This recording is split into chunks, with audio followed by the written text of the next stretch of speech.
WNY News Now, election coverage. To ask your opponent. But the first question is this. Mike, you'll go first. What proposal do you have for lowering Medicaid payments in our county, which are close to $600,000 per week to Albany? Well, first, we need to start with our Welfare to Work program in Chautauqua County, which has gone in the past few years from zero success to moderate success. But we've not done a good enough job getting people off the welfare rolls and onto the job rolls.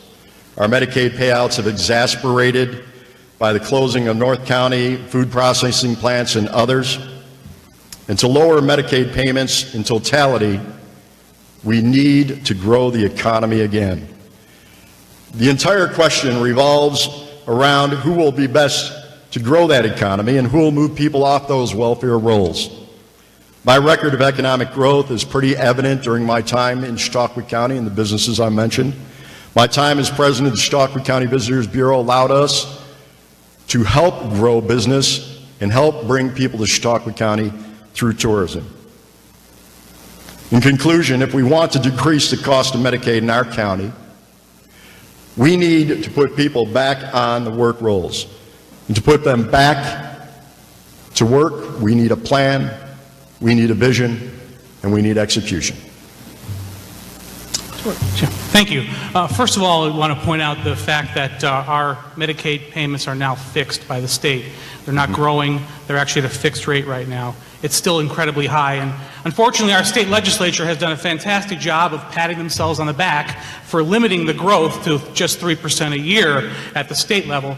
To me, I make that akin to telling a 600-pound man that he's now healthy because he's only gaining 18 pounds a year. So that is really a travesty, but that is our state legislature, unfortunately. So what we need to do to reduce that is we have to certainly lobby the state for them to start making true reforms, and that starts by making them responsible 100% for the cost of Medicaid. Because once that happens, they'll start having to take responsibility for their own actions. That's how we would reduce that payment to the county. In addition to that, I absolutely agree with Mr. Ferguson that we have to bring people back to work, and we have been bringing jobs and new opportunities here to Chautauqua County. But in addition to that, our Welfare to Work program has gone beyond just modest means. And under our current county executive's leadership, along with the legislature, we are now above the state average. As of yesterday, we had 23.5% participation rate, when the state average is about 2% lower than that. So we are now above average in a county where 62% of those people, due to state standards, are not eligible to work in the Welfare to Work program. So is there room for improvement? Absolutely. We want 100% of those people to be working. But at the end of the day, we are doing a great job in improving that number, and as your county executive, we will continue to improve that number. Mike, would you like to give a response or a follow-up to what George has said, or would like to add something? Certainly. I think that we all have to understand that the county budget, a good portion, a big chunk of the county budget is mandated by the state of New York. So in order to address Medicaid, in order to keep our roads paved and our services available, we have to be creative and we have to develop new streams of revenue. And I think we both agree with that. George, any follow-up? Said well. Okay. Which brings us to a question I think was touched upon. George, should Medicaid payment be the state's total responsibility, or should our county continue to partially pay the cost of nearly $600,000 every week? It should absolutely be 100% responsibility of the state, because they are 100% in control of what that program is. And I don't want to jump ahead, but that also speaks to home rule. But essentially, when we're talking about that payment that we make, a small change in percentage to that program means big dollars. And for us here in Chautauqua County, 50 cents of every property tax dollar goes to pay our local share of Medicaid for a program that we have no control over. We will control the things that we are able to control here at the county level, but I am absolutely in support of legislation at the federal level to make that 100% of the responsibility of the state government. And the history is, when they are made 100% responsible, they quickly and somehow miraculously figure out a way to reduce those costs. So we can't let them continue to spend our money blindly on the most expensive welfare program in the nation, bar none. So it's very important that the state takes that responsibility. On our end, our responsibility is to continue to bring people off of welfare into the work roles and ultimately getting those people out of the slavery that is perpetual, multi-generational welfare recipients here in Chautauqua County and make them gainfully members of our society. While I may be a progressive candidate, I believe I'm fiscally conservative, and at the same time, I certainly, as well as Mr. Borrello, care about the unfortunate people and the less fortunate people in our community who are dependent upon these assistance. We're finding it more and more, and we don't see an easy answer to it. Working at Fredonia Place, I see people who are searching for a place to live in their older years, in their golden years, and dependent on Medicaid in order to keep a roof over their head. That has to change. And while I believe we don't have total control of the ability to change the state of New York, we certainly have the ability to change the fortunes of people here in Chautauqua County. However, in the end, this is the state government that makes the decisions based on Medicaid. We don't want to sound repetitive, but they tell us the levels of Medicaid and the qualifications of Medicaid, and I think it's quite clear that it is a state program, and it should be paid by the broad taxing powers of New York State. Would you like a minute follow-up? I would just, number one, I would echo what he has to say, and I think when you talk about those folks that truly are deserving of Medicaid, those people that have paid into the program and now in their golden years are in need of assistance, those are the people that we should help. Unfortunately, that is not the majority of people on Medicaid in New York State. So we have to understand that we will help those that are truly in need, but we need to free people from the shackles of being dependent on government. And that starts by making people understand that we will have to reduce those costs, and as part of that, we will make people responsible for their own actions and contributing to society by gainfully working. Would you like a minute follow-up? I agree that there are many families that feel that that is a generational thing. And sadly, we have seen that. We have seen generations of families that maybe don't need those benefits. But there are people that need those benefits not only in our community but across the United States. And I think it's our duty to make sure that we take care of our constituents when our constituents' health comes to play. I too believe that there needs to be reform in this area, and I believe I'll work to help make that reform a reality. As we mentioned, work here as it relates to welfare. George, this question will go to you. What are your plans for improving the economy in Chautauqua County?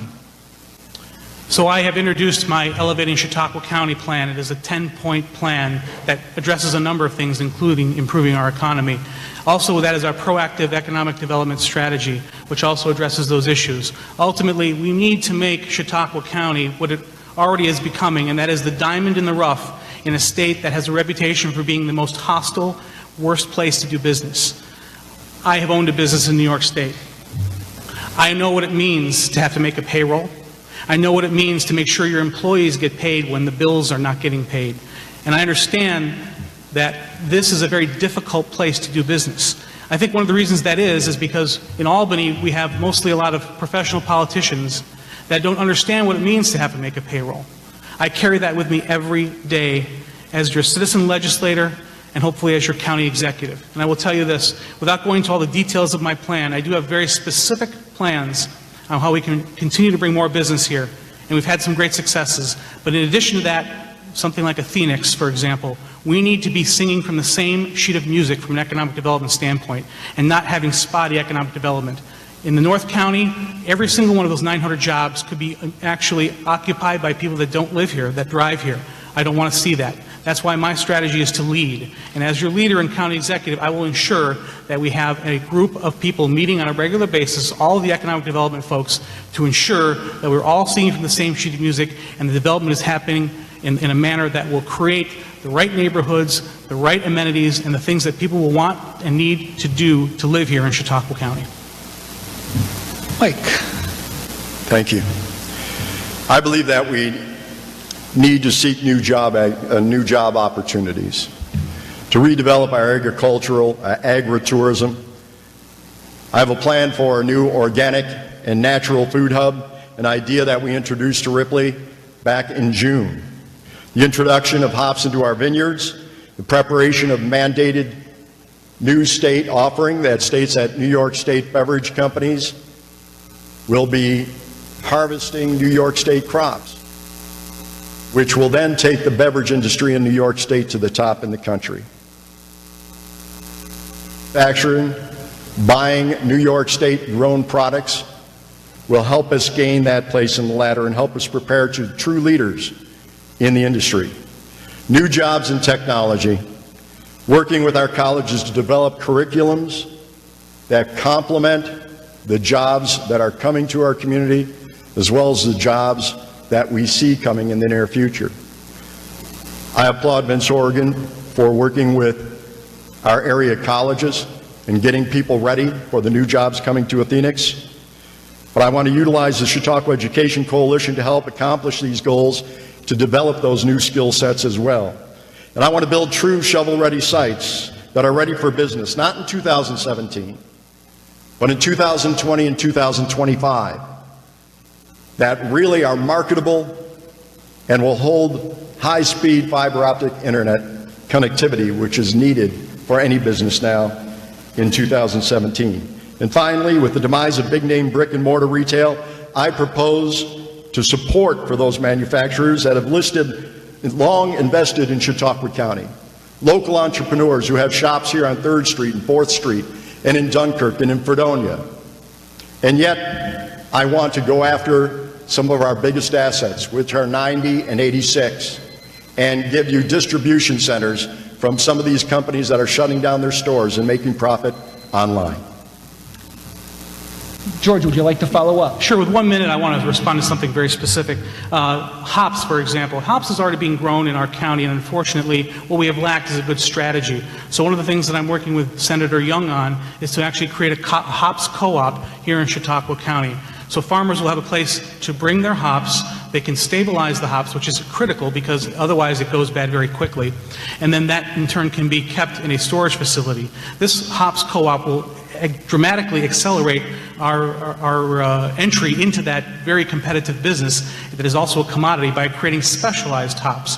In addition to that, I believe that we can actually become a specialty grower there and replace some of our Concord grapevines with these hops vines. And with the assistance of the county through this co-op, we will be able to prosper in that and take advantage of that requirement that the governor has put forth for those microbrewers and craft brewers in New York State. We can become a leader, and I have a plan to make that happen. Mike, you have a minute to follow up. Excellent. Thank you. I think we all agree that there is an opportunity in agriculture, and it's not a new opportunity. Chautauqua County has more farms than any other county in New York State, and has for years. Some of them have been decimated by the loss of ConAgra, by cutting back from Welch's, even though they are still here in Chautauqua County. We're certainly not taking in the grape crops that we used to in the past. Some would say that we have a glut of grapes in Chautauqua County, and I agree there is where the hops production comes into play. Not all hops can be grown in vineyards, but I think there are some tremendous opportunities to bring back some of our family farms and work with Cornell Cooperative Extension to create this food hub. With Cornell, they'll help with farm management, taking farm families that used to have to grow 10 or 15 or 20 different products and narrowing that down to what their soil content can be and ensuring that they have new income for many years to come. We've touched on this subject already with regard to improving the economy, but would like to give you the opportunity to elaborate and expound more upon plans for developing the job market in our area. Which one of us? I think, sorry, Mike goes. Flip that. Yeah, phone. exactly. Mike, yeah. There you go. Jobs are key. And if you go around the county like I do, you talk to many manufacturers, say, Mike, we have plenty of jobs. We don't have a workforce that can pass a simple urine test. We don't have a workforce that has followed up with continued education. That's why I go back to programs like the Chautauqua Education Coalition with Mr. Justin Haniff. I go back to the Parents as Educators and Parents as Teachers program being conducted and being developed by Todd Tranum, which will go into the elementary schools and work with young parents who have never been parents before and teach them, one, how to be parents, and two, how to be educators, and support their children staying in school, which will allow our teachers to do what they went to school for, and that's teach, and successfully develop out of those students a much higher graduation rate, which will then lead to development of the skill sets that we need for many of our manufacturing companies. We have lost almost 27% of our manufacturing in New York State and Chautauqua County, and experts say that we could lose up to 60% in the next 5 years. My plan is to attack the drug and opioid problem and gain clean, productive citizens for Chautauqua County, while encouraging more in early childhood development in our schools, and make sure that our graduation rates skyrocket so that we have long-term employees and residents in Chautauqua County. Yes, George. Yes, and I agree with Mr. Ferguson on those points. What I will say is this: information is powerful. And I have made the commitment that in my first 100 days in office, I will visit 100 businesses and organizations throughout our county. Many of them I've already visited as a county legislator and as chairman of the Planning and Economic Development Committee and the IDA board. But what I want to do is I want to develop a database. This is not just going to be a dog and pony show with a photo op. We're going to ask specific questions. What do you have? What are your assets that you need, that are unique to you? What are your challenges? We know what some of those challenges are, but each and every business in this county has different challenges. As a business owner myself, I understand that. What was specific and unique to my business is not necessarily the same challenge as other businesses have. So I want to know what those 100 businesses and organizations are facing. And that database will give us the opportunity to sharpshoot and hit the right targets at the right time so we can shorten the timeline to further development in our county. Education is huge. Crime prevention is huge. Addressing the drug epidemic is huge. Those are the cornerstones of developing an area where we can grow the economy, where we can bring businesses in. At the end of the day, businesses fear unpredictability. And right now in our county, on a number of levels, there are things that are unpredictable. We've done a great job of overcoming the hurdles that the state of New York has put in that place. But at the same time, we need to do more, creating that good foundation with the proper economic development, the proper community development, the proper law enforcement communication between all law enforcement agencies will be those cornerstones. But ultimately, it will be those businesses that are here that we will build on and create an environment where other businesses will see this is a place that you can do business. And that is my commitment, and I will get that information and we will put it to work immediately. Mike, would you like to respond? I patterned a lot of my campaign on something that Mark Thomas said many years ago. I have a plan. And I do have a plan. One of the most successful years that we've had in our county, one of the most successful administrations we had in our county, was when we had true shovel-ready sites. And I'm not talking about shovel-ready sites at standards from 1975 and 1980. I'm talking about shovel-ready sites today. With those shovel-ready sites, we market our county across the country and across the world. We have assets. If you go up to and I hate this terminology, let's say if we go up to the Pahrumee-Dunkirk area, because I have an issue with North and South County, which someday we'll talk about that. But if you go up that way, we have 5, 20, 60, 90, all come together. All great roadways. And here in Jamestown and Falconer, we have Route 86, which goes from New York to Pennsylvania. Let's take advantage of those opportunities, and let's create true shovel-ready sites that we say we are ready for business. George, would you like to follow up? Yeah, one of the first things I learned in business was you can have a wonderful product, but if nobody knows about it, it's not going anywhere. So I have a program called Chautauqua Ready. Chautauqua Ready builds off of the 10 shovel-ready sites we already have throughout the county. Not only bringing in more shovel-ready sites and creating those sites, but a bigger focus on marketing those sites outside of our county. I will personally be involved in that. I plan to spend a heck of a lot of time in those offices at the Planning Department and the IDA, and the Chautauqua Ready program will bring us to the point where we will be able to bring people in because they will see what we have. Right now, we have a good strategy, but we need a better strategy for marketing those 10 shovel-ready sites that we currently have and the new Chautauqua-ready sites that I will be developing. Again, the questions you're hearing come from individuals, various people who have submitted and composed these questions with the help of Post-Journal and Media One getting the word out. And for those listening by way of Western New York News, these questions come from people in Chautauqua County. Here's one. George, this goes to you. New York is a liberal state, Chautauqua County is not a liberal county. What efforts will you make to represent, protect, and advance our local interests? Thank you. That's a good question. I've already done that in my job as a legislator. One of the first things we did was we stood up against the SAFE Act, and we passed a resolution opposing that SAFE Act to show the people here in Chautauqua County, as in the vast majority of upstate New York, do oppose this. And you may not like the SAFE Act, or you may like the SAFE Act, but you should be troubled by the way that piece of legislation was passed in the middle of the night in the state legislature. Ladies and gentlemen, our loss of freedom does not come in a flood. It will come in a trickle. And that was, ladies and gentlemen, was one of many trickles here in New York State. So I would certainly stand up, as we always have, for the conservative values that we have here in Chautauqua County, while understanding that not everyone necessarily feels that way. But at the end of the day, if you like your freedom, you like the way we live here in the United States of America, then you need to stop those type of draconian measures from taking place in Albany. And the best way to do that is to shine the light on those things whenever they happen. I truly believe that those are the things that are happening in Albany that we need to stand up and shout from the rooftops are not right and not fair.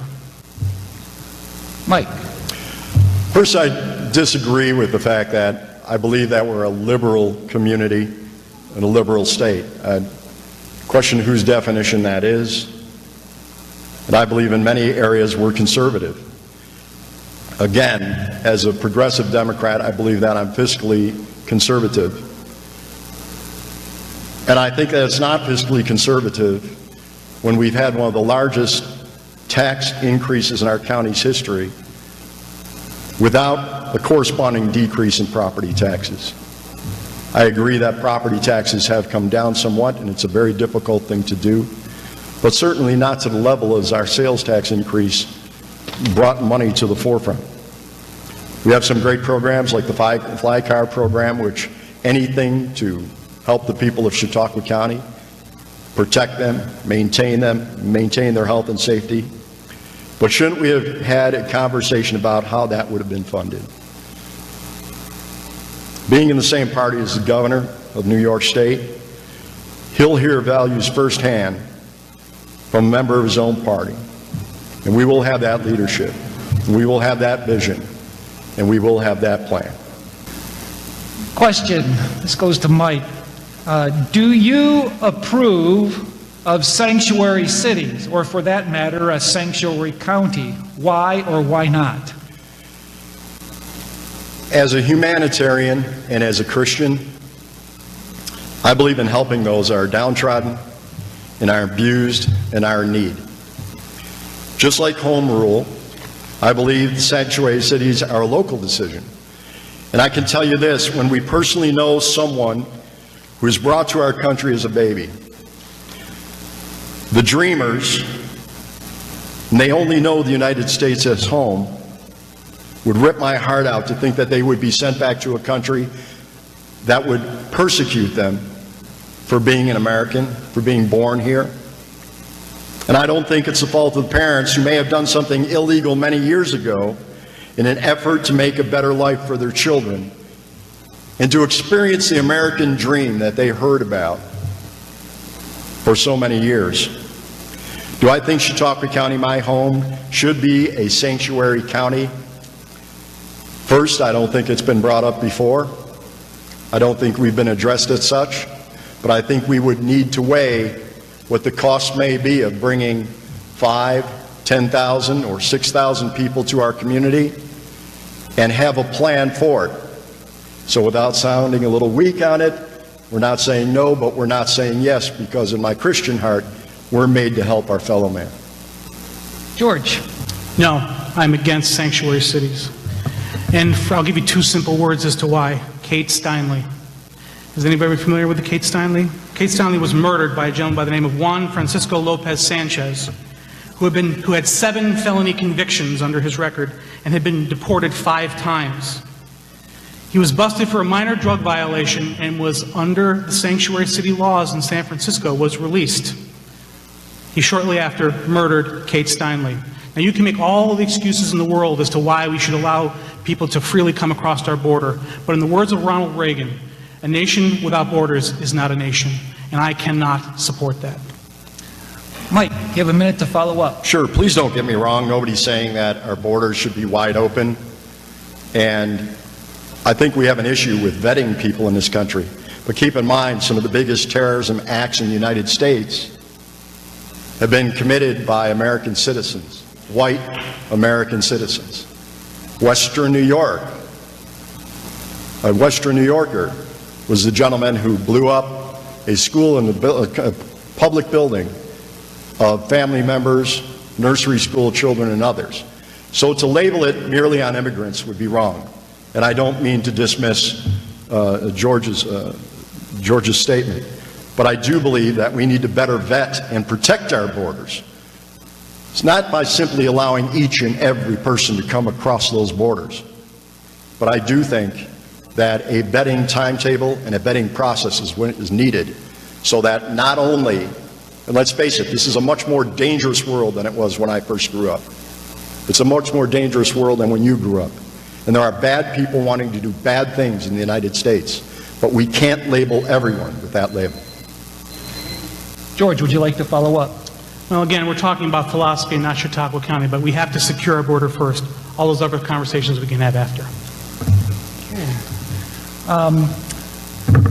Mr. Barillo, why did you accept the endorsement of the Conservative Party? You're Republican. Why did you accept the endorsement of the Conservative Party? Yeah, thank you. New York State is one of the few states that allow minor parties to endorse candidates from outside their party. I have been a legislator for 8 years, and in those 4 races, I'm proud to say that I've carried that conservative endorsement each and every time. I am proud to carry the mantle of the Conservative Party.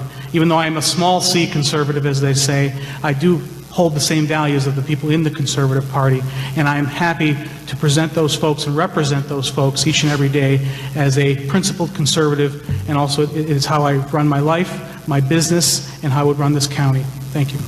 Would you like to respond, Mike, to his answer? No. Okay.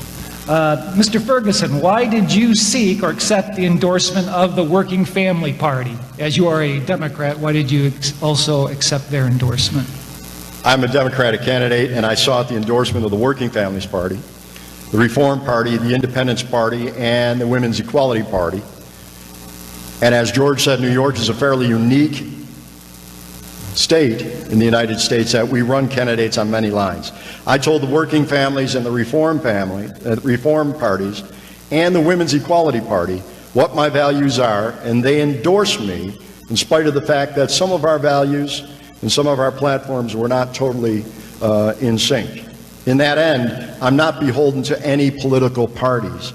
I am beholden, if elected as county executive, to every man, woman, and child, regardless of party, regardless of race, regardless of creed, to represent everyone in Chautauqua County as county executive. George, would you like to respond, have a follow-up? I think we're good. Okay. Mike, do you support New York Proposal 1 Constitution Convention for our state? Interesting question. I personally would love to see New York State have a fair constitutional convention, But in that process, we're weighted up against New York City. This year's election, on Election Day, we'll have the opportunity for a simple up or down vote as to whether we should have that constitutional convention. Now, if approved by the voters of New York State, next year we'll elect delegates to the convention. We will elect, and I have it written down, so you have to pardon me, my memory's bad, 15 people at large from anywhere in New York State. We will elect 3 from each of New York's Senate districts. Our governor, controller, attorney general, state majority leader, assembly speaker, all come from New York City or Long Island. The reason is that they all come from downstate, that the majority of our state's voters reside south of the Tappan Zee Bridge. Also, the majority of the state Senate districts are also south of that Tappan Zee Bridge. You know, the ones that we're paying for. So it's pretty obvious that the statewide constitutional convention will be controlled by New York City, and as I said earlier, I don't want to be controlled by New York City. I don't think a new constitution should be written by people that don't have the same interest as you and I. So let's not open that Pandora's box at this time. George. Yeah. I'm against the Constitutional Convention for many of the same reasons that Mike is. I think this is where we understand that we're upstate New York and Chautauqua County residents first, absolutely. But let me expand a little bit about what Mike has had to say. You know, the bottom line is we can change our Constitution anytime we want. And it's actually better to do it within the legislative process. Because the way the system works is, essentially, when something is proposed, it basically sits for a year. And in that year, the public, you and I, have the opportunity to scrutinize that change. And then it will go past an election and it will sit another year before it goes into a different house. So we have 2 years of public input into that. In this process, not only will those 15 delegates be from New York City because they are at large, which means everybody gets to vote and the majority of people, as Mike said, are in New York City, but on top of that, this is going to be a very expensive process for New York State. I would love to think that we could live in a state where we could open up our Constitution, have a good discussion with public input, and make those changes. Unfortunately, that's not. We are still in New York, so that's not going to happen. Unfortunately, what will happen is we will have special interests spending millions and millions of dollars to enshrine some of the things that we here in upstate New York really are not happy with. First and foremost, you could see the SAFE Act permanently enshrined for at least 20 years in our Constitution. That alone is a reason why to be against it, along with many others that Mike did very well in explaining. Mike, would you like to follow up? Would you anything else to add? Okay, let's move on to the next one. What is your position on the management and the county government's role of Chautauqua Lake?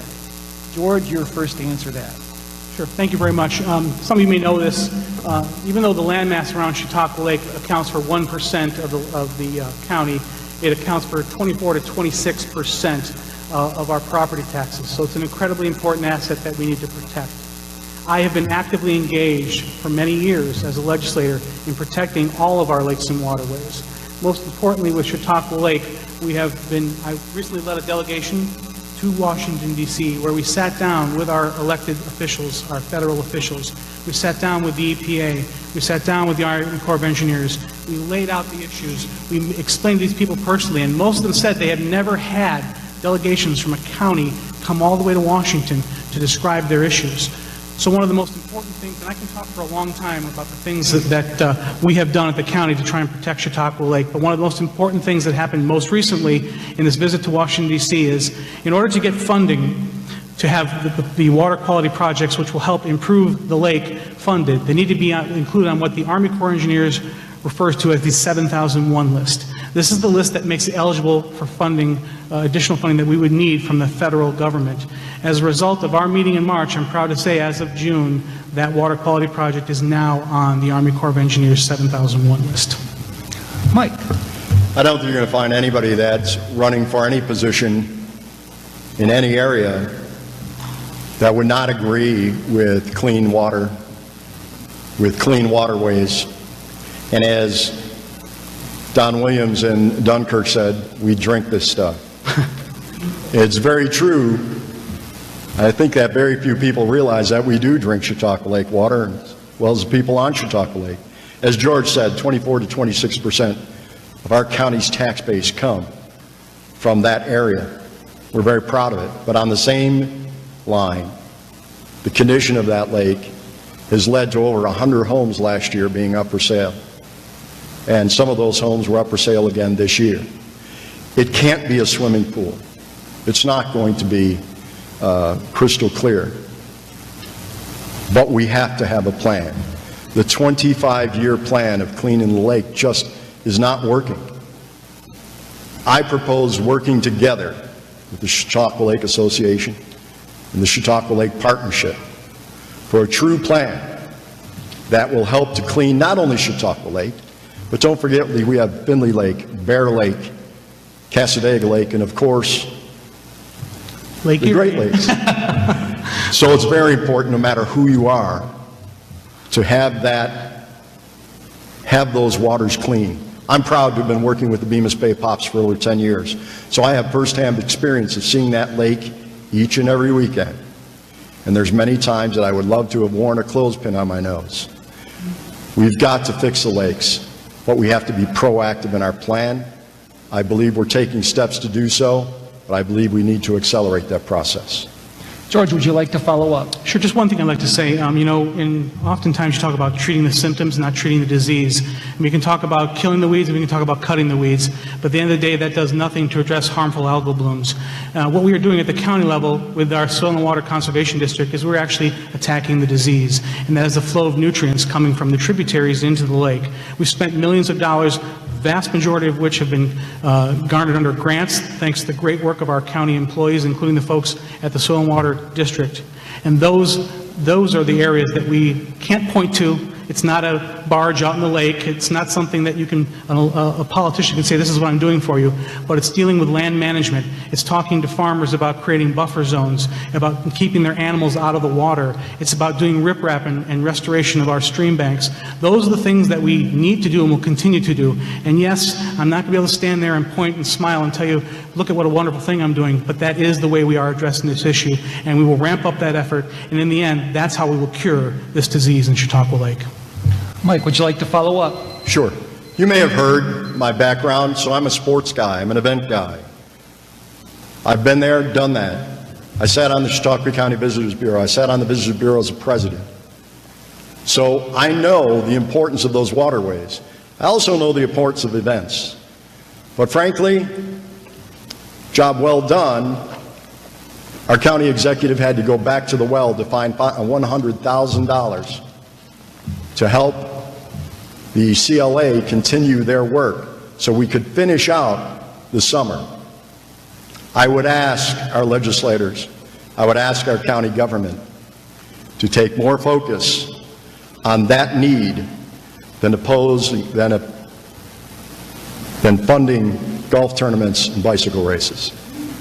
I believe that that lake at 24 to 26% of our tax base and the longevity of our residents is much more important.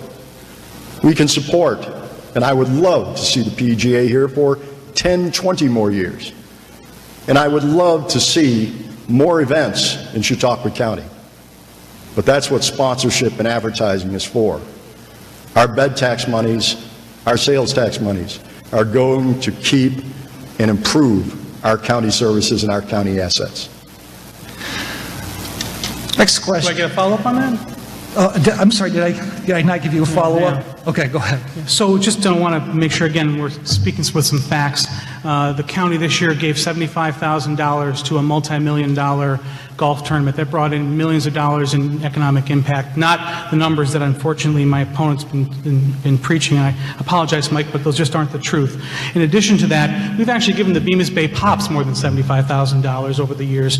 So I think it's important to understand that it's a balanced approach, and there are bed tax is the only one in New York State that I'm aware of that actually goes entirely to what it should go to, and that is promoting tourism and protecting our lakes and waterways. I'm proud of how we spent it, and it's yields some great results, including some amazing economic impact. Is there more to do? Absolutely, but I'm proud of what we have done. Mike, would you like to follow up? Sure, I agree this year that $79,000 was given. I also agree that last year over $150,000 was given to that, which adds up to over $200,000 in the course of a little over 15 months that was given to the golf tournament. Again, I'm not opposed to the golf tournament.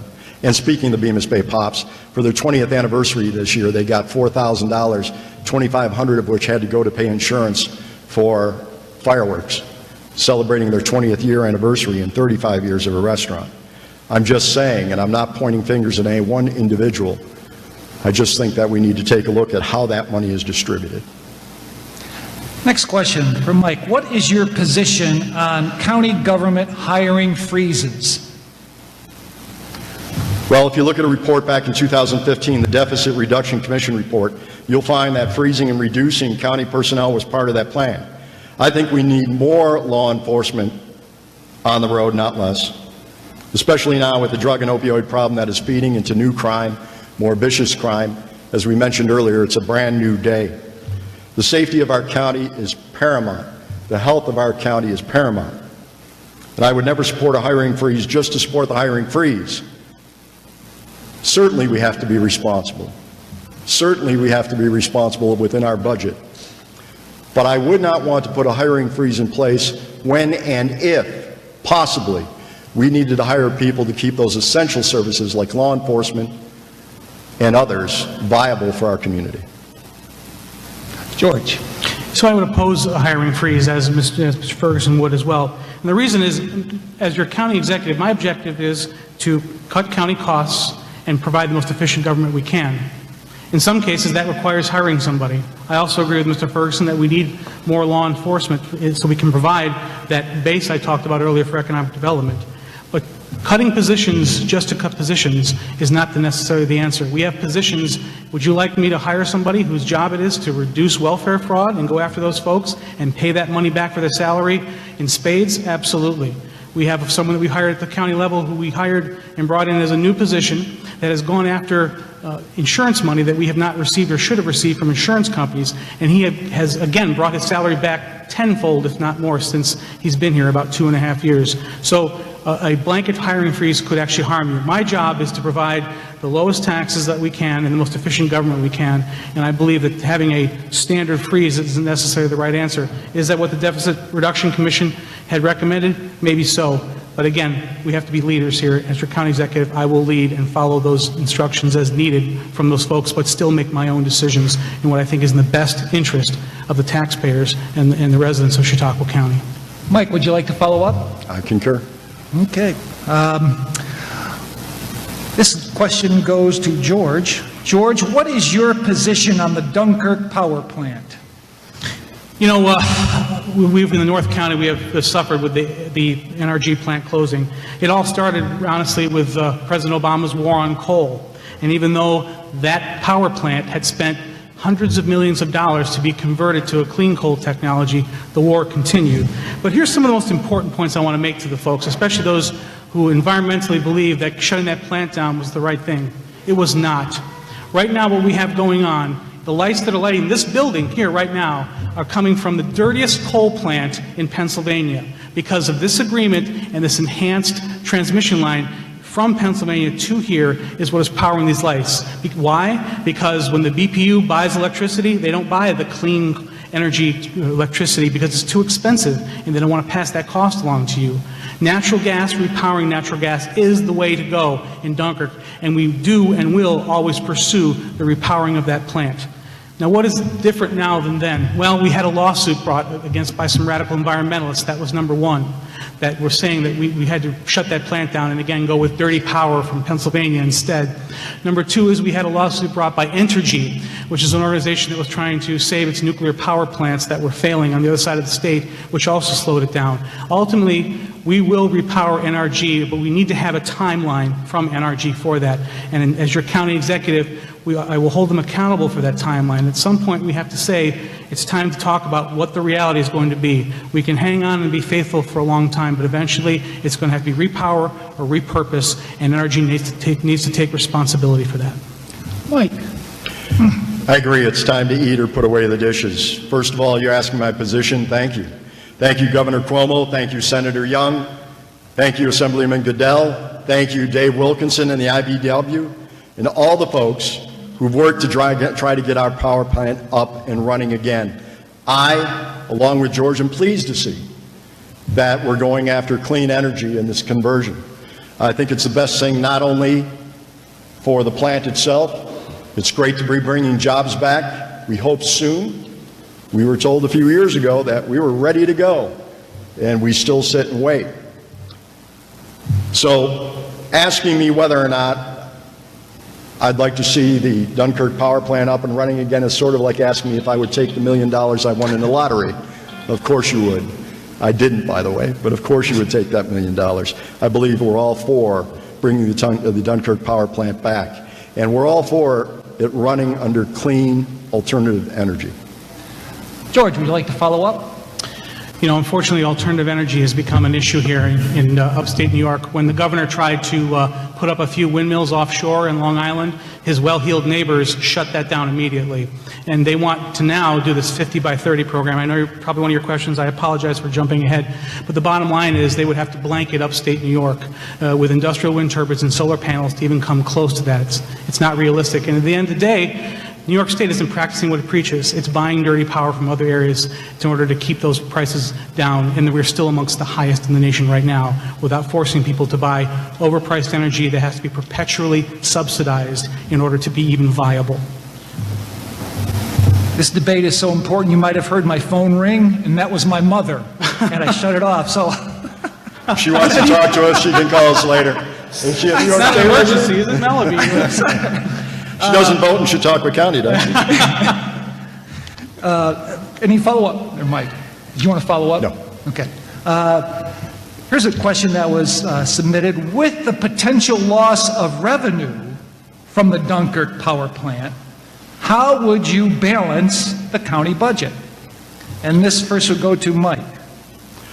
Well, I would guess that if indeed we did raise $7.6 million in taxes, that you would think that that would be a sign of prosperity and that would be covered. But whether it's this money from Dunkirk Power Plant, which Mayor Willie Rosas is working very hard to overcome, or whether it's the $68,000 from the BPU plant, any loss of revenue will be addressed. And you solve the problem by going to the people who are running those communities and develop a collaborative effort of solving the problems, addressing the issues.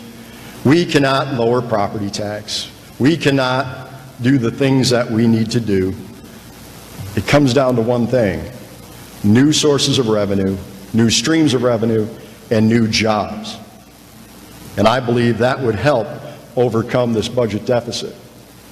I believe we also have to hold NRG's feet to the fire and make sure that the money's owed to the city of Dunkirk, who are working very hard to rise their city up once again, are given in a timely fashion.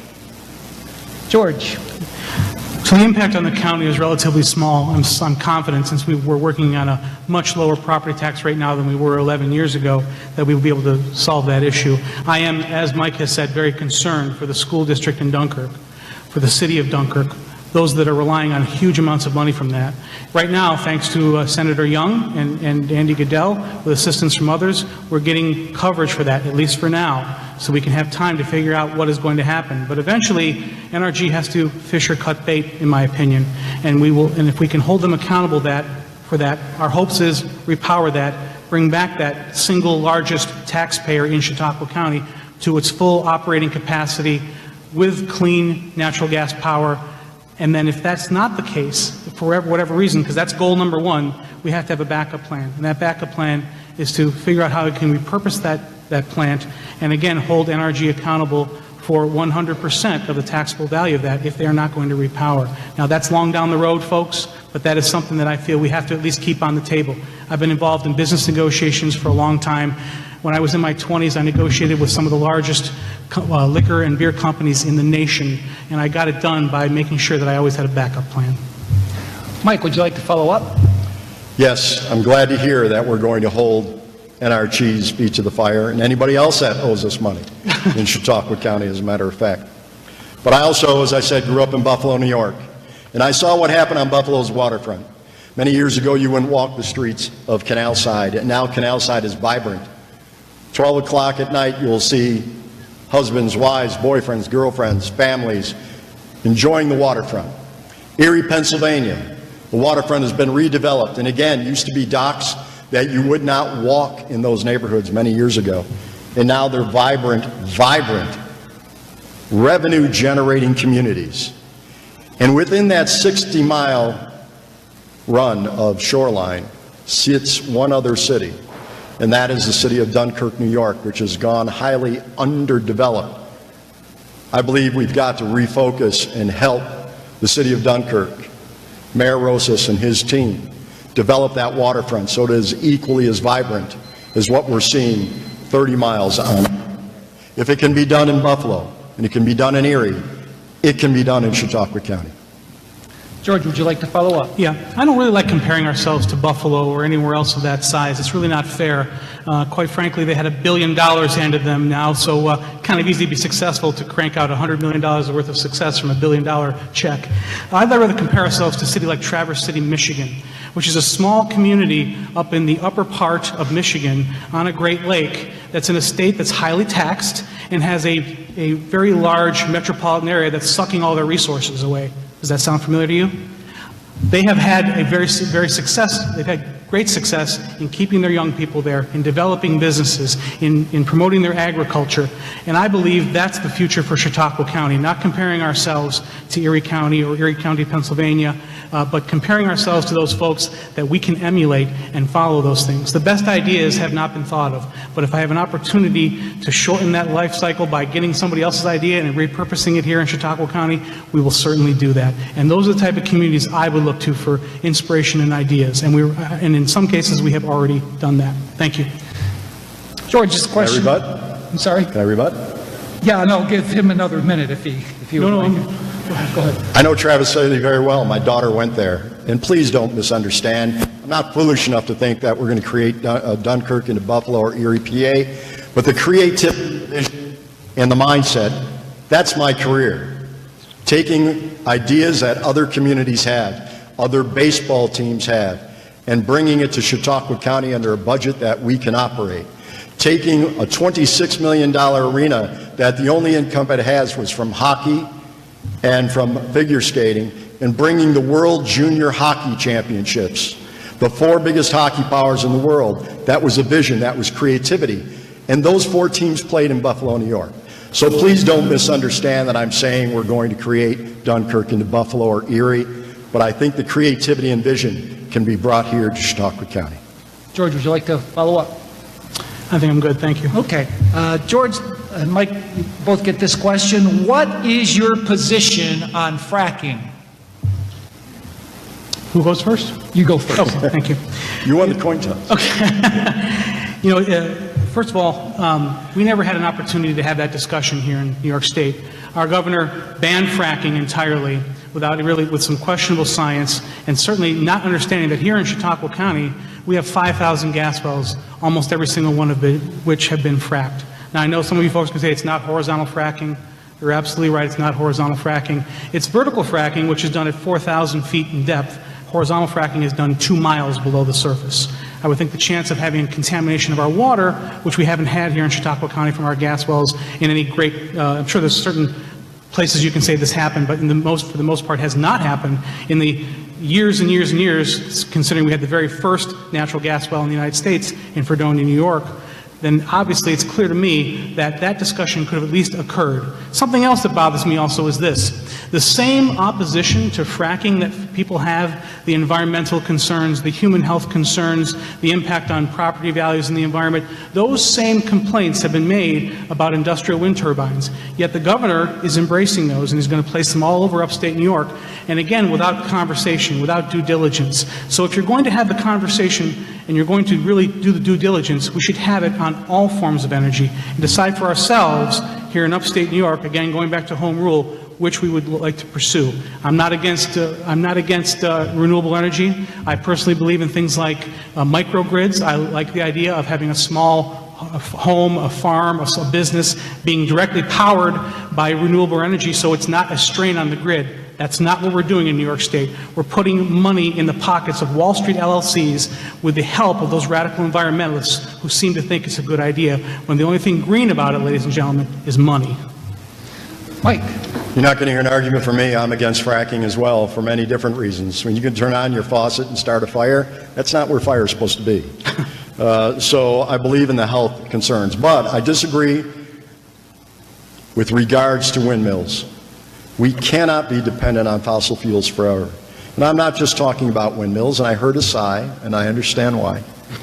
There are other windmills that do not invade our environment, that are not harmful to animals. In fact, there are what is called wind-sucking windmills that bring the wind in with guarded entrances so that animals cannot get in, and it is actually passed through underground, just like we're proposing our natural gas line in Dunkirk. If that can be done, then I agree that windmills, under that definition, may be a good alternative source. I don't believe in putting windmills in people's backyards. I don't believe in putting hundreds of windmills in an area, but I do think we have got to find an answer.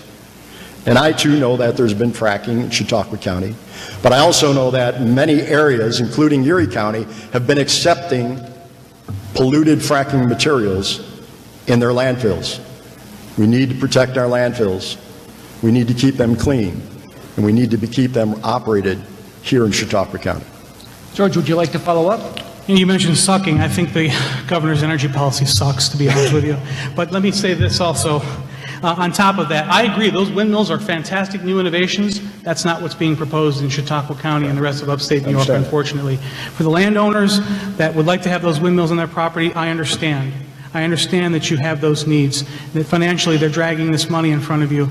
But I will tell you this, if you look at the places that have done it, most of those promises have been broken. Most of that money was not paid.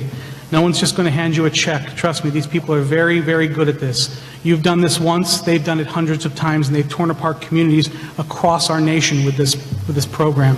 I caution you, I understand that you want that revenue. I appreciate that. But at the end of the day, you need to be smart about it. We need to be smart about it. And it's a program that should just not exist. It exists for one reason and one reason only, so that our governor can say he was the first to do it. Being the first isn't always the best, especially when you make major mistakes. Mike, would you like to follow up? I'd agree that this business for many, many years was a business that you would buy into, almost like you'd buy into a Tupperware business. And it had some very unscrupulous business people. And those communities are in it for the fast buck, shame on you. There is no such thing as a fast buck anywhere in the world. But I do believe that with new technology and with these new windmills and these new opportunities, it's not just windmills, folks. Look at Tesla, look at Panasonic, look at Sony, who are developing solar energy panels and windmills that will address all those issues that you're talking about. So instead of addressing the enormous windmills, which we know in many areas are causing issues, for a good reason, part of the reason of where they're being placed, let's not be blind to the other sources of alternative energy. Yes, it is a key word. It will always be a key word. But until before we break that dependency on fossil fuels, we need to look at the alternatives. Next question, Mike, you'll answer this one first. Will consolidations of municipalities, schools, and police departments lower costs for taxpayers, and how will consolidation lower costs? Like everything else I believe that local people need to make local decisions. We've talked about that a little bit earlier. I will certainly afford municipalities the expertise of our planning departments and my encouragement to find the best way to deliver services. The lowering of costs by consolidating is not a certainty.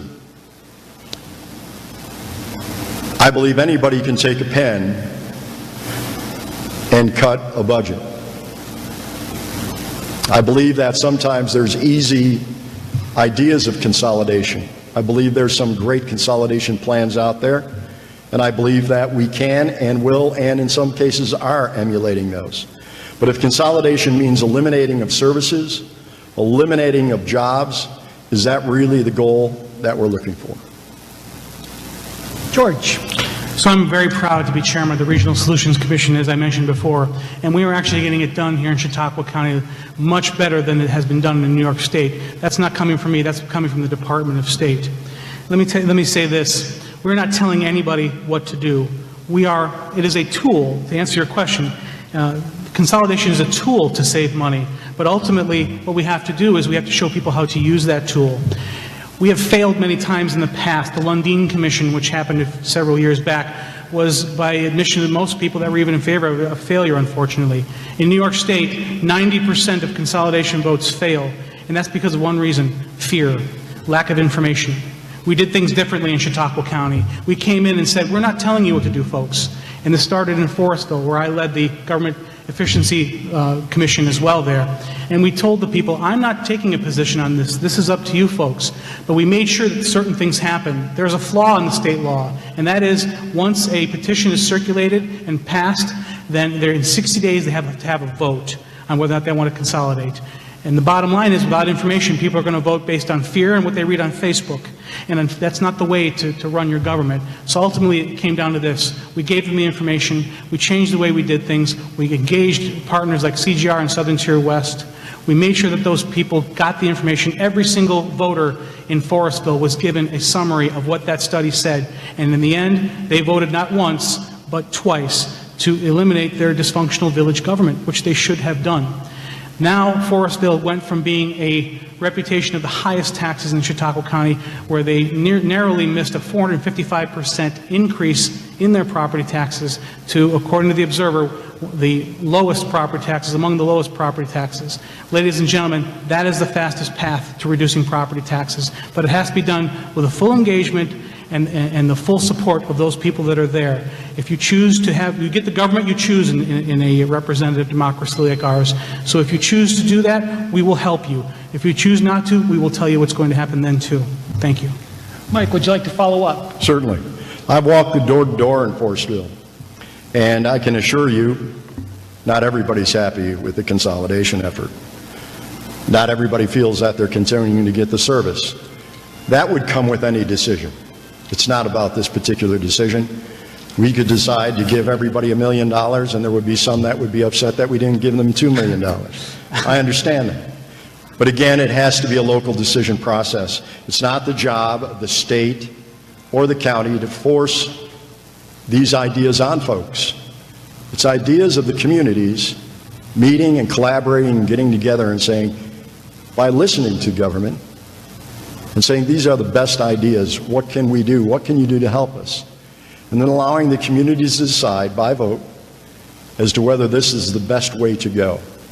And keep in mind, no matter which way you go, there'll always be some that are upset about it. So I think we agree with that process. George, anything you'd like to add? We've been actively engaged in this process. We are a leader in New York State in the process of shared services and consolidation. We will continue to do that, and as your county executive, I will continue to lead in that direction. I want to give people the right information so they can make informed decisions. That's the key. Not telling people what to do, as Mike has said, but we have been doing that, giving people that information. And when we give those information, respect the fact that they are intelligent people that can make their own decisions. They have been voting to dissolve and consolidate, and we hope to continue that process. Can I respond? One thing we have to keep in mind is the fact that they cannot cost jobs. It's counterproductive to what we're trying to do. If we can consolidate and consolidate to improve the effectiveness in the financial bottom line of the project, then I am 100% behind it. If it costs one job without strict planning and strict budgetary concerns, then I have an issue with that plan. And I'm not saying that's being done, but as your county executive, one of my #1 concerns, as I'm sure it has been for many, many years, is to make sure that jobs are protected, jobs are created, whether it's through consolidation or new streams of revenue. Any follow-up? Okay, good. George, here's a question for the both of you. You'll answer first. What is your position on the city of Jamestown attempting to annex the BPU substation in Faulkner, given the fact that, according to the Post-Journal, the county will lose $68,000 in revenue annually? You know, I think it's a bad thing that they're doing. First and foremost, we just got done talking about consolidation and sharing services. When you talk about your nearest neighbors and doing something without consulting them that's going to hurt them, that incredibly will impede our ability to have good conversations on consolidation and working together. I'm sorry that the City of Jamestown decided to try and gain this revenue without at least consulting their nearby neighbors. They call this the Greater Jamestown area. You're not acting like it if you're working actively against those people in your nearby neighborhoods, that village and that town that are going to suffer as a result of that action. I talked to you earlier about, trying to do one-time revenue tricks to balance your budget. I'm against that. It's a difficult thing to do. I sympathize with the City of Jamestown and with the administration that their taxes are already so high that they need to take whatever opportunities they can to try and fix those things. But ultimately, to work together with your nearby neighbors, to consolidate, to share service, that is the path that needs to be followed to reduce taxes and to reduce that ultimate end of not going anywhere and bumping up that constitutional tax thing that they're already bumping up against. We want people to work together. Doing what they did does not do that, doesn't promote that. And unfortunately, there are other opportunities for other people to, quote unquote, get back at them.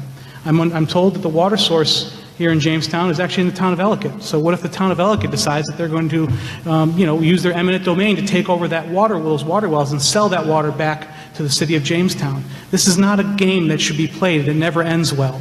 We all have to work together, folks. We are 130,000 people that all need to be working together in order to truly address the issues that we have here, to reduce the cost of government and to grow jobs and bring economic development to this community by all working together. Businesses, as I said before, hate uncertainty. And when you look at something like this, that makes businesses outside looking in very nervous. It makes businesses here in Chautauqua County that have to worry about their costs going up for something like water or electricity worry. We don't want worried businesses. Worried businesses don't prosper. This was not a good action, not being a good neighbor. Mike. The Village of Falconer, Falconer School District, the town of Ellicott are all customers of the Jamestown BPU. The electric service delivered to these folks and the Falconer Village residents are happy to be receiving those low-cost BPU power. But I guess the question is, why are we taxing ourselves in the first place in this area? BPU provides hundreds of jobs, good-paying jobs, hundreds of good-paying jobs, and provides some of the cheapest energy in the state of New York. How is it that the BPU is being taxed for something that benefits the people of Falconer? Let me also remind you that the BPU provides some of the best energy in the state. My answer is very similar to George's. Let's get along, people.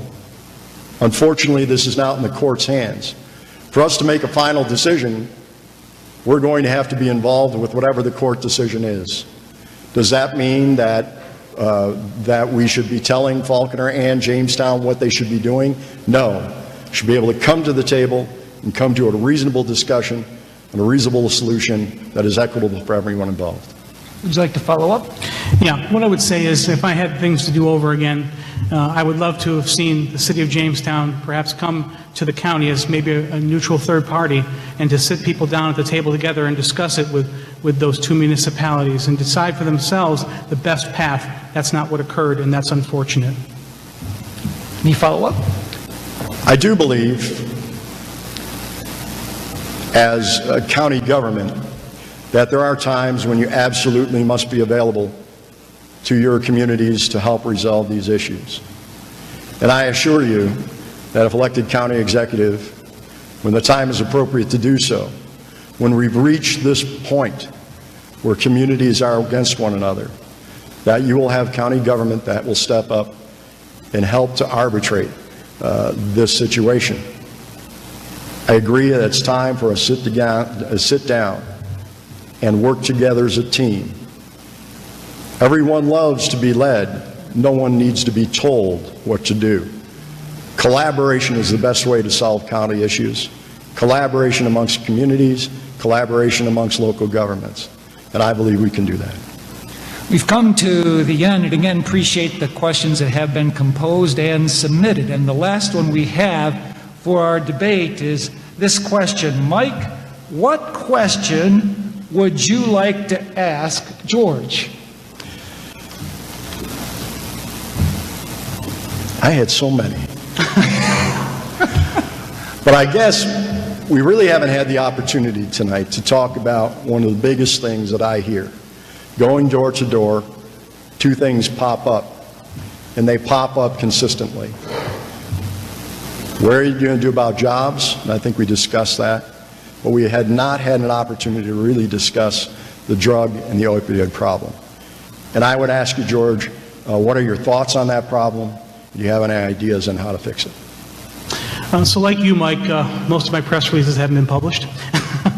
And I did put out a position on that. I think we have to start with the fact that the cornerstone, again, of economic development is have a community where people feel safe, and we do have to address that opioid epidemic. It starts with prevention, and it starts with law enforcement, because once, unfortunately, it gets to treatment, people, unfortunately, and we can save as many people as possible, but a small number of people, unfortunately, can recover without recidivism, and that's unfortunate. So it has to start with prevention. One of the things I'd like to see happen is to create a treatment pod in our jail. That treatment pod would be a place for nonviolent offenders, those drug users who are in jail because they have either dealt or committed a crime to support their own habit, can go and through proper channels get a Vivitrol injection, be released on the condition that they will come back every 30 days to get that injection, and hopefully we can get them clean and get them back as productive members of society. That's a way to start, at least at that end of the spectrum.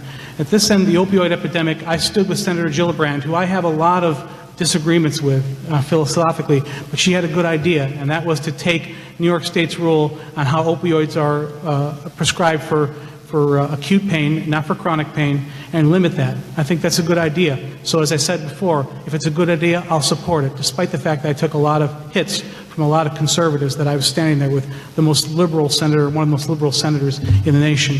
At the same time, we will address those issues in a plan that I have put forth that discusses putting everybody together at the table. And that is something that I call CARE, and this is a organization that we will put together all of the folks from the many levels of whether it's law enforcement, whether it's those peer groups and those peer organizations like the Mental Health Association here in Jamestown, in with law enforcement, in with the hospitals that are providing the treatment, in with all those organizations that are working to help those people, and we will all sit down at the table at the same time and discuss the best way to get that help and also get that proper law enforcement so we can address this issue properly. As your county executive, those are the leadership goals that I have, to lead to solve this problem. Would you like to respond to his answer? Leaders lead, and that's what we do. And I haven't had as many head-butting issues with Senator Gillibrand. One, I haven't had the opportunity, but we're both Democrats. But I do agree with the fact that we have to look at Big Pharma. Big Pharma is a major cause to what's happening here. But I also think we have to keep our mental health associations strong. We have to fund them. This is a different way of fighting the war on drugs. I agree with George on the Vivitrol shots, but everybody has different physical chemistry, and for some, Vivitrol doesn't work. I sat down with 4 former drug addicts, 2 of which claim that they have been clean for 16 years thanks to Suboxone. Our mental health and our health professionals will determine what program works best, but I believe that our courts have got to have the ability to put people in treatment longer than 3 months, and not allow people to be treated and stay at home where the drug dealers and the scum of the earth are waiting for them with free drugs to keep them hooked. It is killing our society. Let's keep our law enforcement officials strong. Let's have a plan. Let's collaboratively work together. And let's build a workforce and a community we can be proud of.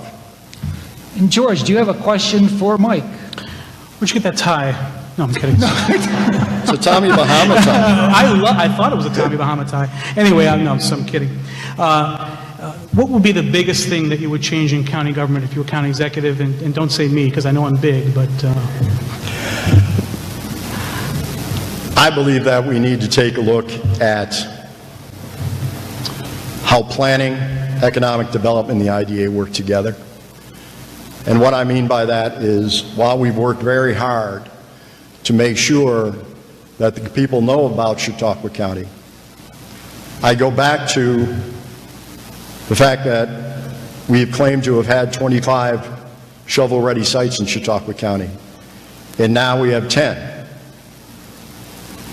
I look at the Great Lakes situation, the Great Lakes cold storage, for those of you in Dunkirk, and I wonder why they're sitting on a piece of property, the Edgewood property, that we've owned since 2009, and the main property of the building still has not been taken down. It's been set on fire, it's full of garbage, it's harmful to the community around it. You inside a fence, and a shovel still has not gone in the ground. That's not pointing the finger at anyone or anything. It's cutting through and making sure that communities can get plans up quickly. Some of our GIS maps, which are the maps which tell you what we have in each zone, what we have in each of our areas, have not been updated since 1968, 1975. That does not mean that we're ready to do business in 2017, much less 2020 and 25, which is where we should be now. I disagree with the definition of shovel-ready sites, and I think that is one of our greatest assets. Is it a coincidence that my microphone's going dead on this? George, are you back there? Oh, he's right here. I'm kidding. I look at some of the successes of shovel-ready sites. One of the greatest is right up the road. Southern Tier Brewing, now a worldwide brand that started from two individuals sitting around coming up with an idea that they wanted to brew some beer. Serta Mattress, Purina, and others are all the result of true shovel-ready sites. Amazon, as I mentioned, just recently opened a 500-person distribution center in Lancaster, New York, because Lancaster was ready for business. I believe we're making strides towards that, but in 2017 we should truly be ready for business and take away all the roadblocks that would allow us to bring new revenue streams, new energy, new employment to the people of Chautauqua County. George, would you like to respond? Sure. I just want to address Great Lakes cold storage for a minute. Just so you're aware, the way a brownfield works is if we had cleaned that site up and it would have taken away those brownfield credits that Great Lakes Cold Storage will now be using to develop their site and save money in the process. If we had spent local taxpayer dollars, which would have had no match from any state or federal dollars, it would have cost a fortune to clean up that site, and in the end, the company that would end up being there would no longer be getting those incentives from the federal government and the state government for that brownfield. So that would be the wrong decision to make. We made the right decision. We let the city do what they wanted to do. Unfortunately, their site did not work for the neighborhood, and we showed them other sites, and eventually, thanks to the leadership at the county level, we got them to go on a brownfield site. It will be cleaned up.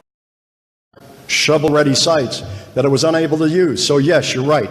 They will benefit from brownfield credits, but almost a year and a half after coming here, and by the way, the gentleman who owns the company put an article in the Observer, a letter to the editor, admonishing us for not being ready and for the community not being ready.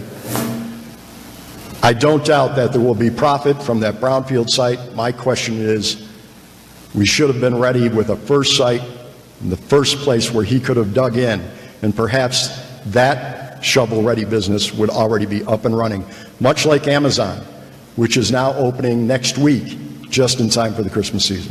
And George, would you like one? You said a little while ago we want to let local decisions happen locally. Well, unfortunately, that's what happened in Dunkirk. Once the county got involved, we got it done. Thank you. Thank you so much for coming tonight. Western New York News being here. Ryan Hetrick, Justin Gould, Terry Frank, I think Katrina Fuller was here. Thank you for joining with us, for coming out. I'll have those that are taking the donations for the Spire Theater be in the back. And if the candidates wanted to say something, final minute, 1 minute, I just want to give them the opportunity to do this if they wanted to make a closing remark. And go ahead. No one goes into politics to do bad things. Nobody goes into politics, certainly not because of wealth and gain. Well, at least not here in Chautauqua County, maybe downstate. But bottom line is, we're all here to do what's right for the people of Chautauqua County. The issues are the same no matter who you are, whether it's me, whether it's George. It's going to be who can address these issues most effectively, and who can create new jobs, who can create a lifestyle that is supporting our young people, that is bringing people home, and that will create a tremendous Chautauqua County that we've known and loved for so many years for new people. Thank you for being here tonight. God bless you all, and God bless Chautauqua County. And George? Yeah. First of all, thank you very much to the theater and again to the Tea Party for being here. We live in a beautifully unique county.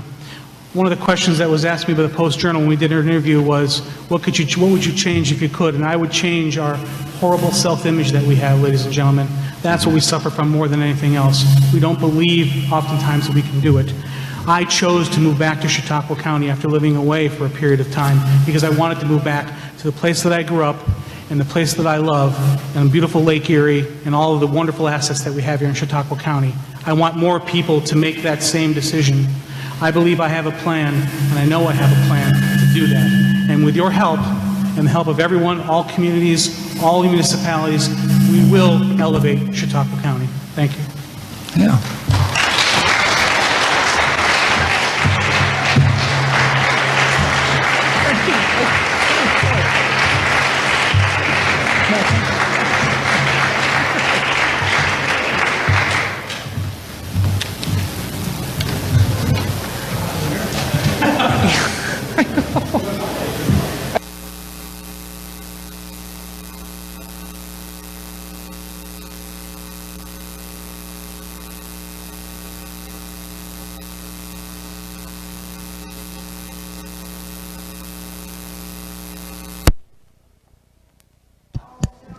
So again, you've been watching the first county executive debate here live on WNY News Now. That debate just came to a close. We are going to be getting reaction from the candidates and other public officials here momentarily as you watch us live as the candidates mingle with some of the people here in the theater. A lot of topics covered here as well throughout the evening, this debate lasting just under 2 hours. We had 3 separate streams throughout the broadcast where we kind of broke away for different purposes. My colleague Ryan Hedrick is hanging around here and will duck in momentarily. The debate again held by the Chautauqua County Tea Party. We see Mike Ferguson there. Beginning to come our way as he makes his way down through the aisle here, talking with Dave Wilfong, who is currently a county legislator. My colleague Ryan Hedrick is standing by with me as we... Good, how are you, sir? And we await here live the candidates to kind of come down. You see that they're mingling now, and we see that everyone is coming. Dave Wilfong, you want to come over, Dave? Come on over. We're with Dave Wilfong here. We're live on Facebook. Dave, thanks so much for coming over. I know that bright light, right? It's like I was wondering what's going on back there. We're just trying to beckon everybody back here, Dave. So I guess for you, first of all, let everyone know who you are and what you do in the county. I'm Dave Wilfong. I'm the county legislator from District 11, and that's in the city of Jamestown. I serve on the Public Facilities Committee and Health and Human Services for the county. So first, I just want to get out there. Who are you supporting for this race? Well, I'm going to be supporting George Barilla, but I tell you, I think Mr. Ferguson did a nice job. I think both of those individuals are certainly fine, upstanding people, and it's going to be up to the voters to actually choose who they think is the best. Who did you think took away the most, I guess, reaction? I don't want to say who won the debate, as I've never liked calling a winner for it. But who do you think came out strong tonight? Well, I think they both had great ideas, and I think one of the things that we learned from today was we can take each side's ideas, because when we talked about the shovel-ready sites, and we used to have them, they seem to be full. The only worry I would have about them is once they're constructed, how long would they stay empty? Because the payment would have to be made on that building, and I wouldn't want that to fall on the taxpayers. However, wouldn't it be nice, though, if we could have something ready to go that people could come into and say, hey, I need this. And like he was saying at Amazon, that was a great great example, and they were just lucky enough to get that because Amazon had shopped that around quite some time. So, well, here, oh, I'm sure you. Mike Ferguson. Mike Ferguson joins us. Ryan Hedrick at the Spire Theater. Come on in, Mike. Ryan Hedrick at the Spire Theater. Mike, how do you think the first debate went with yourself and George Barillo? I think it went very, very well. I think we both had answers to the questions that were provided, and I think it's going to be two guys with similar issues. The issues are not new. We said that on your show. Sure. It's going to be how we're going to approach it and the ideology. I'm glad to see that we're not necessarily running this based solely on our party lines, that we're willing to work across those party lines and make things happen. I had a text message to me earlier today, and I just wanted to present it to you, and I will ask George as well. Why do we need to have canned questions? Why can't we just go spur of the moment type reactions and legitimate issues that really matter to county residents, but not so canned, I guess? That was the way that was presented to us. I don't think either one of us are against that.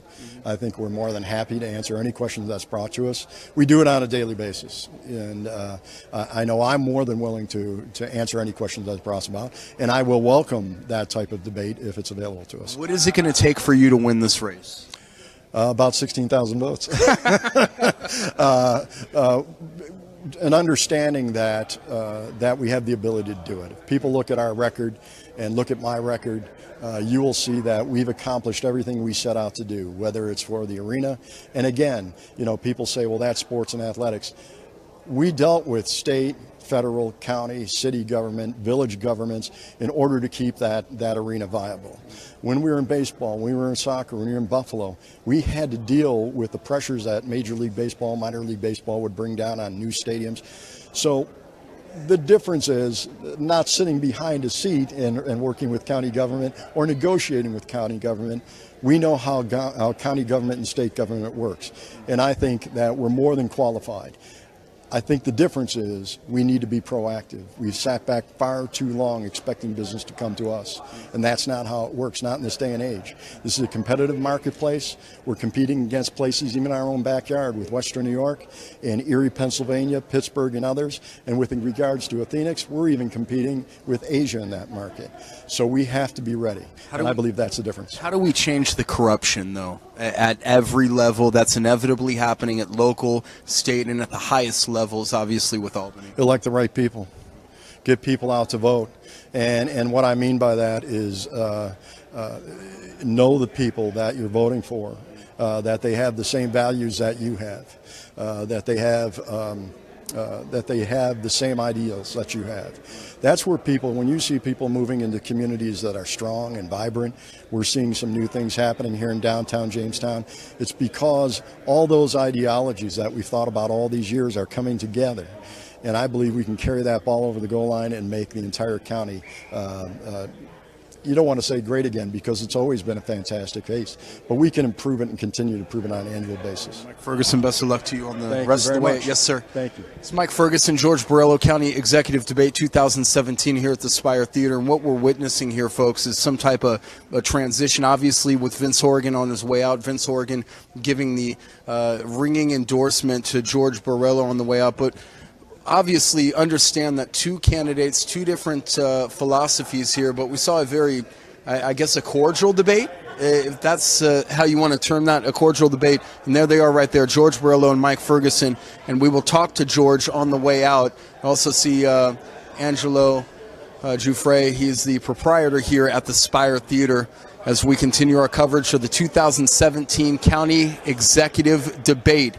Here in Chautauqua County, we will have a new leader on November 4th, and it will be one of those men right there. Ferguson on the left, Barillo straight ahead in your angle, in your camera angle. And Ryan, we've touched on a lot of big topics tonight, from the lake to jobs to the drug epidemic, and both of these candidates have strong positions, obviously, but the one thing that I noticed was they have parallels as well in what they believe in, and we talked to both of them recently And from the beginning, they've always said that they didn't want it to be about party lines. They wanted it to be about the issues. And so far, this obviously the first debate. Hopefully we can get another one in before Election Day. But hopefully we can get those issues out here in the forefront. Joining us now, and George, pardon me, doing the dance around George Barillo, and county lawmaker George Barillo joining us. George, how do you think the debate went tonight? You know, I thought it was fair, and it was about the issues. We got to talk about things. I'm really glad this first debate we had an opportunity to kind of set our agenda. I felt that I had the opportunity to explain to the people of Chautauqua County what I plan to do, what I'd like to do, and my goals. And most importantly, what I have done so far as a county legislator, which to me is, you know, setting the tone and that I can get things done.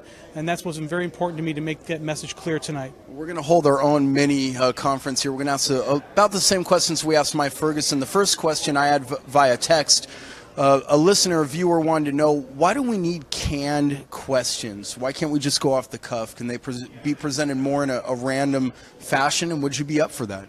You know, I certainly would be willing to do that, but I will say this, that, you know, this is about passing information along to people, and, you know, while I think I have a pretty good memory, you know, I'm not Rain Man, so to have all the information on all the possible questions and all the data to back up the things we're talking about would be an impossible task. So I want these issues to be clear, and I want people to understand my position, so I appreciated having those questions in advance so I could prepare the information and speak intelligently on all of those topics. Would I be willing to take off-the-cuff questions without any preparations? Absolutely. But at the end of the day, I want to communicate my plan and my strategy effectively to the people. So we can do it either way, but that was, I think, a more effective way to get this more about information and data and less about gotcha questions and beating each other up, which we don't want to do. You've been very outspoken about corruption at the highest levels. We've seen the Assembly Speaker indicted, and essentially we saw that overturned as well. But how do we stop corruption from filtering down, affecting our communities and ultimately their next generation?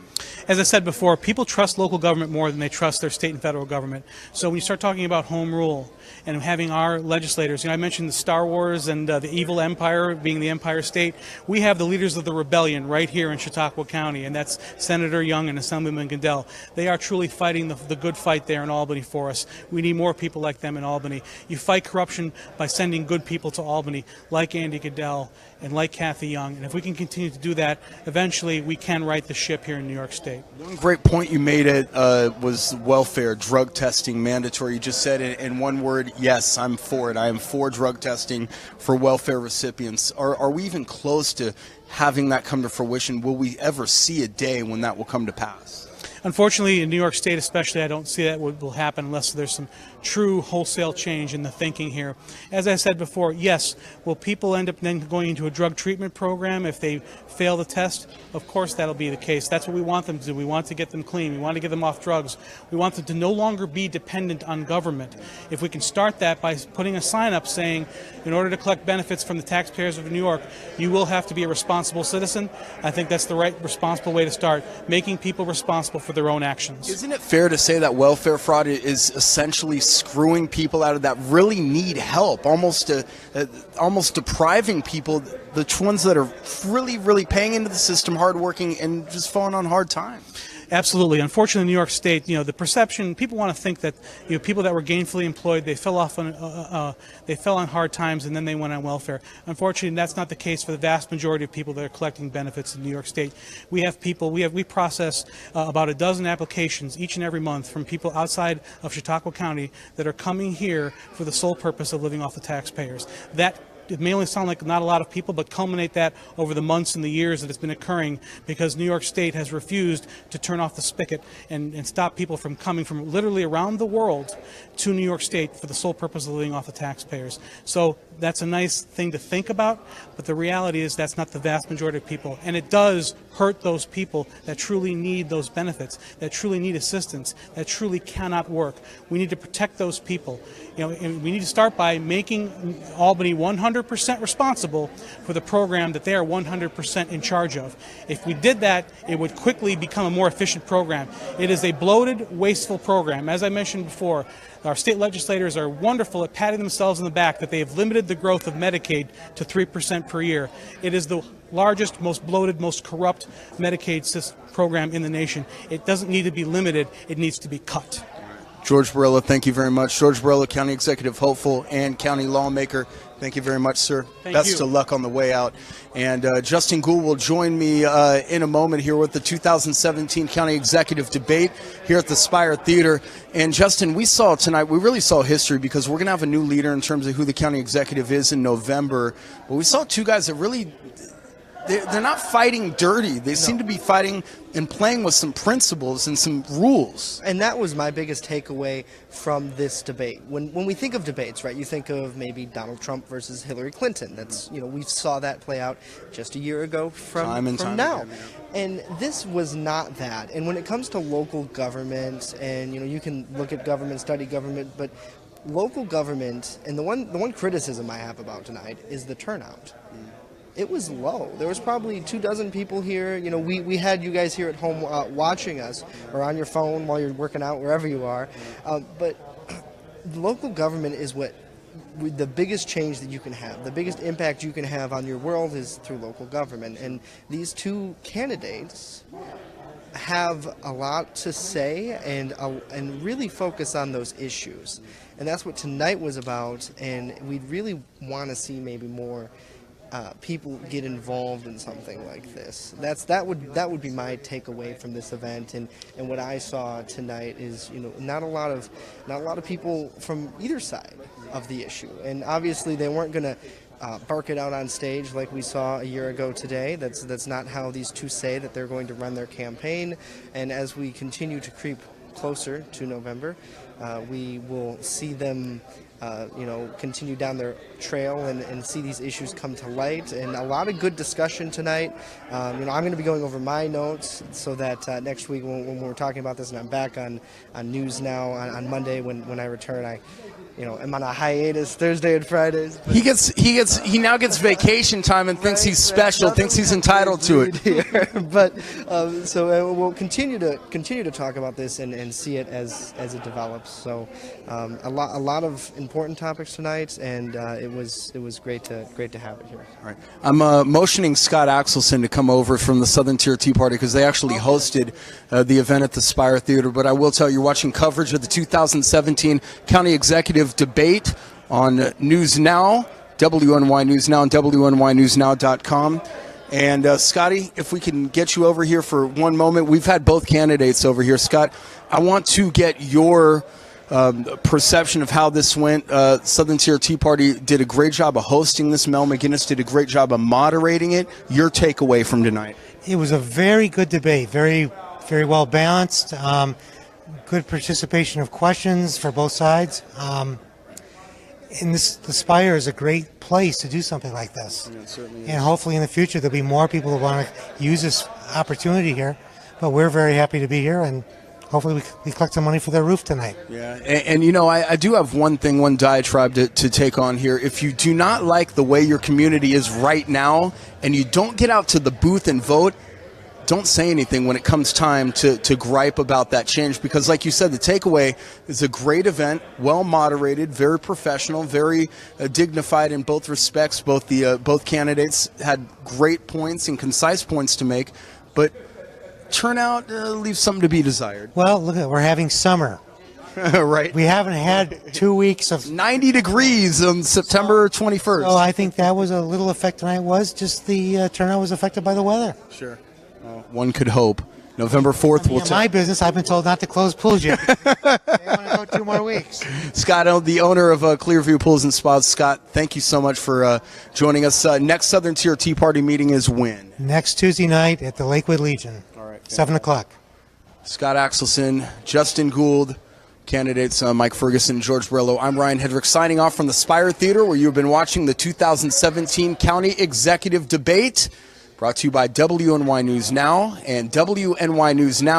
Make sure you tune in to News Now tomorrow at 11:30. We'll have a full recap of this, plus all the news you need to know. We do understand there was a stabbing in Dunkirk where 2 students were involved in that stabbing. We'll get you their conditions and hopefully the best case scenario for those young kids that were stabbed in Dunkirk today. Again, for executive producer Justin Gould, I'm Ryan Hedrick, bidding everybody a very pleasant good evening from the Spire Theater, where tonight you are watching the 2017 County Executive Debate.